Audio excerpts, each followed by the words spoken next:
Thanks for joining me for this edition of the Church Security Answer Man. Today, we're going to talk about, should we get involved in chasing people? Should we engage in foot pursuits? Let's get right into it.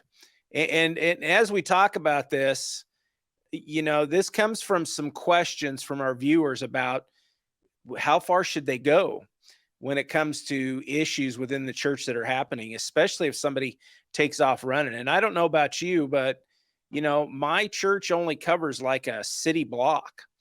And so, how far should we go to chase these people down, and for what reasons? Are there reasons that maybe becomes more important? Certainly there is some decisions that need to be made there by you. So, but should we engage in foot pursuits? Let's talk about this. First of all, reasons for and against. Here's one to consider. You really don't know how bad this person is that you're chasing. How bad are their mental health issues? How bad is their past criminal history? What kind of things have they done before? And what mode are they in? Are they in a they don't care anymore mode? They're in a desperate situation. Maybe they're saying to themselves, "There's no way I'm going back to jail or going back to prison," because they've been there before. So you really don't know how bad this person is or how bad their circumstances are. Something big to think about, and where are they going?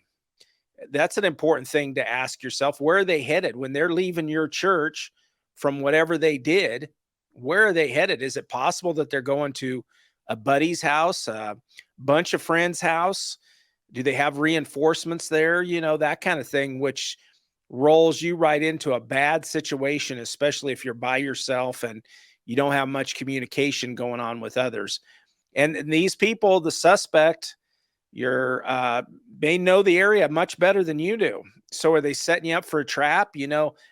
Police encounter these kind of things where they round a corner and there's the suspect ready to shoot them, stab them, beat them, that kind of thing. Or they jump over a fence and there's the suspect there waiting for them. So are they setting you up for something? There's a lot that's not good about foot chasing somebody. And, what if you fall? What if it has nothing to do with them other than you're chasing them and you trip over something or step in a hole or something, and all of a sudden you twist an ankle, twist a knee, or break something?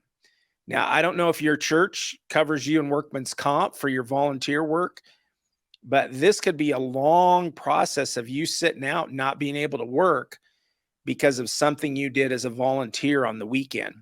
Just something to think about. I'm not here to tell you exactly what to do, but certainly something to think about. Should we engage in this foot pursuits to catch a person who's done what? What have they done?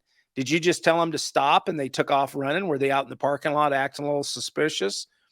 And you said, "Hey, stop." And so now they're disobeying your order.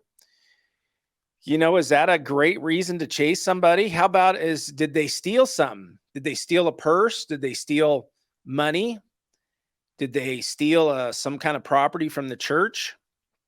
It's something to weigh. Is it worth going back to those other negative things where they could be leading you at a trap, or you could end up hurting yourself as you're trying to chase them? I don't know how old you are, but I'm old enough to know that I'm not going to be running too far. And there is a chance I could break something or twist something because I don't run often. Did they punch somebody? Maybe they just punched someone, but still, is that worth you running after them versus making that phone call to police, giving them a great description, telling them which direction they ran? Is punching someone that big of a deal that you need to catch them right now and bring them back to the church or hold them down until police get there? Again, how's your communication? Do you have a cell phone with you? Do you have radio communication with your other team? Those are things to consider. But then going off of church property, what did they attempt to do? Maybe they were looking in cars in the parking lot. Maybe they were looking like they were going to do something. And when you started to talk to them, they took off running.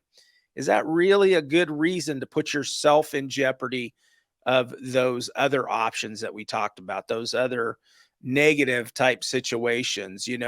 What is the cost of injury to yourself? Or, we haven't even talked about what if they were to fall and get injured as you're tackling them, or as they trip and fall because you're chasing them.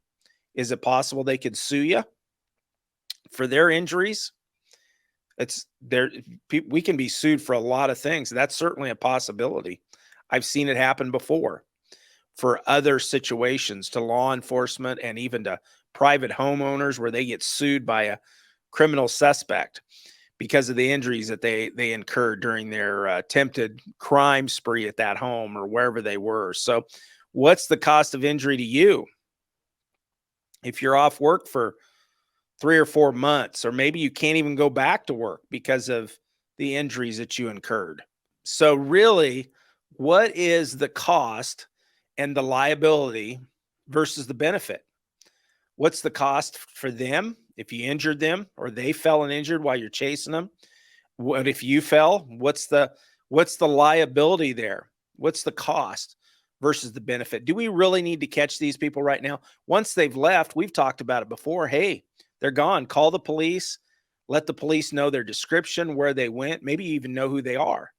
Or maybe police. I mean, I've called the police a couple times, and they tend to know who we're talking about because of our smaller community, you know? So do I really need to be incurring this liability and this possibility of cost to the church or to me or to both versus the benefit to get somebody back because they were doing something petty? So good things to think about. You know, there's a lot of strikes here that say it's not a good reason to chase people. It's not a good thing for us to foot pursue someone. We're just volunteers, security folks. We're protecting the church. Once we start running away from the church, chasing after somebody, we're more like, are we protecting the community or what are we doing? And now we're starting to get outside the scope of what we are there to do, the volunteer work that we signed up for to protect the immediate property of the church. So thanks for joining me. Hey, take a look at some of our training in the description. You'll see some training, or go to churchsecurityanswerman.com and subscribe and like here, because we'd love to have you join our community, get notifications. It helps spread the word as well more for us. So I'm so glad you were here with us today.